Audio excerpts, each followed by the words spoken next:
ఇవాళ మనం తల్లిలాగా చూసుకునే గోమాతను కోసుకొని తింటా అన్న వాడిని శిక్షించాల్సిన అవసరం ఉన్నది. రేపు అధికారంలో మేలైతే సందులో స్లాటర్ అవుతుంది తెచ్చి గోమాతలను కోసుకుంటున్న రోజు వస్తుంది. దాన్ని నిషేధించాలి, నిరోధించాలంటే మనం దైవంలాగా చూసుకునే గోమాతను కోసుకొని తినే పరిస్థితి వస్తే మన తల తెగి పక్కకు పడ్డా సరే దాన్ని అడ్డుకుంటాం, దాన్ని ఆపుతాం.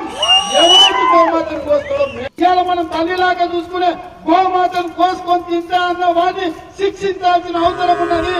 రేపు అధికారంలో ఈ దూడ ఇలా అరవడానికి గల కారణం మన ముఖ్యమంత్రి అనముల రేవంత్ రెడ్డి ముఖ్య కారణం.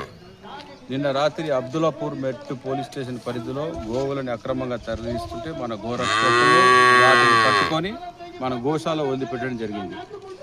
ఈ దూడ తల్లి వేరే వాహనంలో స్లాటర్ హౌస్కి ఆల్రెడీ చేరిపోయింది. దాన్ని కోసేసిండ్రు, ఆల్రెడీ దాని కొండికి కూడా ఇలాంటి తీసేసారు హైదరాబాద్లో.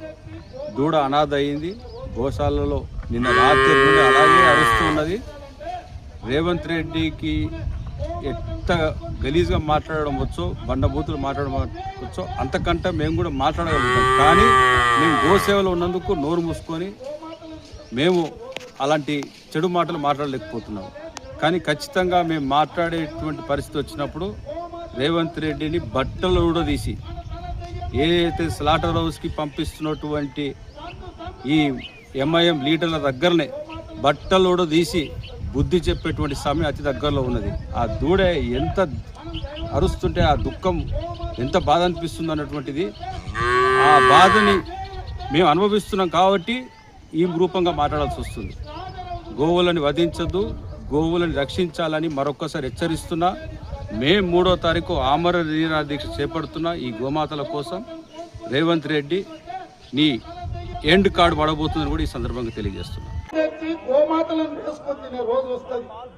దాన్ని నిషేధించాలి, నిరోధించాలంటే మనం దైవంలాగా చూసుకునే గోమాతను కోసుకొని తినే పరిస్థితి వస్తే మన తల తెగి పక్కకు పడ్డా సరే దాన్ని అడ్డుకుంటాం, దాన్ని ఆపుతాం. ఎవరికి గోమాతను కోసుకోవడం గోమాతలను వేసుకొని తినే రోజు వస్తుంది.